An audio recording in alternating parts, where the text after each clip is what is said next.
Mimpi yang sempurna dari STY. Sintayong bersama PSSI mentargetkan lolos fase grup, lolos 8 besar.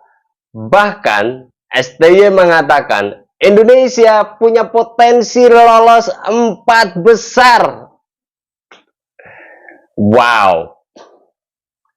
Apakah ini targetnya terlalu tinggi? Apakah ini targetnya terlalu mengawang-awang?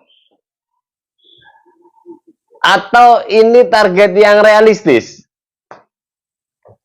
Kita akan melihat dari dua aspek. Satu, aspek historis. Yang kedua, aspek hari ini dan ke depan. Kalau kita melihat historis, Piala Asia U23 sudah dilangsungkan sebanyak 5 kali. Ini adalah perhelatan yang ke-6. Selama 5 kali itu Indonesia belum pernah lolos. Oke. Terus kemudian dalam perhelatan Piala Asia U23 ini Indonesia bersama Qatar sebagai tuan rumah, Yordania, dan Australia. Kita lihat, 3 negara ini punya histori baik di perhelatan Piala Asia U23. Yordania pernah 4 besar di tahun 2013. Qatar pernah 4 besar di tahun 2016 atau 2018 kalau nggak salah. Australia pernah 4 besar di tahun 2020 dan 2022. Saya ingin katakan bahwa tim-tim ini adalah negara papan atas di level Asia. Dan Indonesia hari ini baru pertama kali lolos. Jika target 8 besar atau bahkan 4 besar disematkan pada timnas U23, secara historis mimpi ini terlalu ketinggian. Potensinya susah secara tradisi dan secara mentalitas mereka dalam histori ya.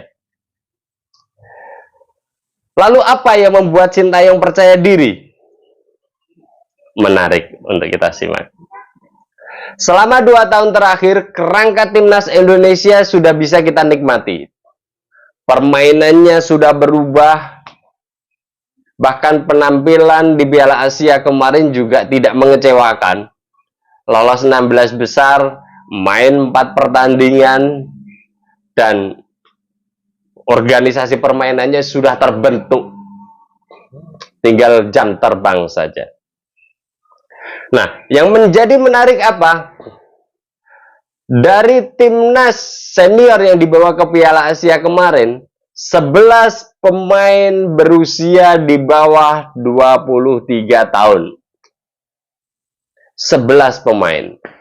Dan 10 pemain dimainkan, baik menjadi pemain inti maupun pemain cadangan. Ada satu, Ramadan Sananta, tidak dimainkan karena faktor kondisi, kebugaran atau cedera. Nah, apa yang kita bisa lihat dari negara-negara yang berada dalam satu grup ini? Yordania membawa 2 pemain U23-nya, tapi kayaknya tidak dimainkan deh. Qatar membawa 3 pemain dan Australia membawa 3 pemain. Dan ini pun jam menit bermainnya waktu di Piala Asia kemarin sangat tipis. Nah, dengan Sintayong memberikan kepercayaan kepada sebagian besar U23, ini menjadi pengalaman yang menarik. Secara mentalitas dan aura, mereka sudah pernah berada di panggung terbesar di Asia dengan segala macam auranya. Aura penonton, bagusnya lapangan, terus kemudian exposure yang melihat, dan yang menjadi menarik adalah lawan yang dihadapi relatif kuat-kuat. Ini mental yang sangat penting, Dan ini salah satu kunci kenapa Sintayong masih optimis dengan target 8 besar, bahkan 4 besar. Apa yang harus dilakukan ke depan? Timnas Indonesia harus berani bermain menyerang. Itu kata kunci. Lolos 4 besar itu tidak mudah, men. Itu target yang sangat tinggi. Dan kalau cara bermainnya sama seperti di Piala Asia Senior kemarin, 80% bertahan dan 20% menyerang, saya pikir potensinya akan sangat susah. Sangat-sangat susah. Ini harus ya minimal 50-50 lah. Organisasi pertahanannya rapi, organisasi penyerangannya rapi. Apalagi secara panggung sudah pernah diberikan. Nah, kita sebut saja beberapa pemain yang nanti akan dibawa Sintayong pada perhelatan turnamen ini, yang kemarin bermain di Piala Asia Senior. Di bawah Mister ada Hernando. Dia 4 bermain kemarin. Ada Elkan Bagot, ada Rizky Ridho, ada Arhan Pratama. Di lini tengah ada Ivan Jenner dan Justin Hubner. Di sektor gelandang serang ada Marcelino yang kemarin didorong ke samping. Akan tetapi ini kayaknya nanti dia akan berada di tengah di bawah 2 striker. Ya. Di sektor gelandang serang kanan kiri ada Egy, Egy itu usianya 23 tahun, nggak tahu nanti di bawah atau tidak. Ada Witan Sulaiman. Di depan ada Rafael Struijk sama Ramadan Sananta. Nah, pondasi tim ini sudah ada dan ini sudah bermain lama, capsnya mereka sudah banyak. Secara pemain sudah pernah berkumpul lama, secara mentalitas sudah dibangun sejak Piala Asia kemarin. Itu. Tinggal nanti tambal sulam, artinya pemain inti harus sama hebatnya dengan pemain cadangan atau minimal serupa. Ini menjadi catatan menarik. Nah, nanti kalau ada Nathan Cho yang bisa dinaturalisasi sebelum perhelatan ini dimulai, menarik. Bisa menambah kekuatan dari Timnas Indonesia. Dan pemain-pemain yang berlaga di Liga 1 tentunya akan memperkuat. Atau barangkali ada surprise Sintayong yang akan menaturalisasi pemain muda dengan grade A-nya dalam waktu dekat juga kita nggak tahu. Nah, dengan melihat ini, mimpi lolos ke 8 besar itu masih realistis.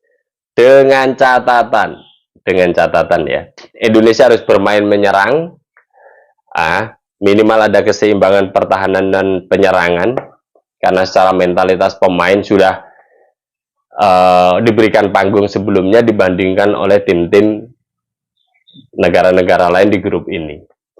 Ya. Nah, dengan adanya fenomena ini, saya sendiri ada keyakinan Timnas ini bisa berbuat banyak di Piala Asia U23 ini.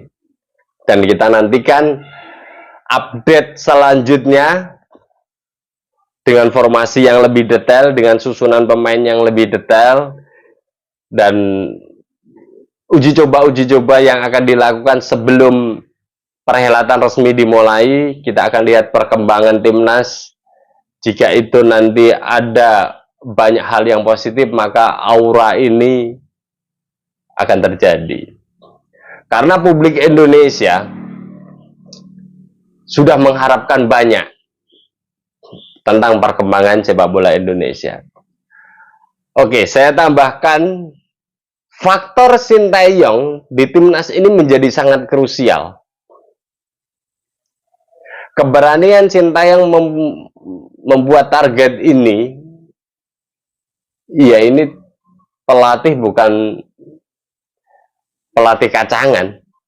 Pelatih ini sudah tahu bagaimana meracik tim, terutama 4 tahun selama di Indonesia, menjadi pondasi yang sangat kuat. Dan pembuktian itu ada di Piala Asia U23 ini. Ya, kita nantikan update selanjutnya, dan nanti kita akan share lagi video-video selanjutnya tentang timnas U23. Terima kasih, bersama saya Setia Uban. Thanks for watching.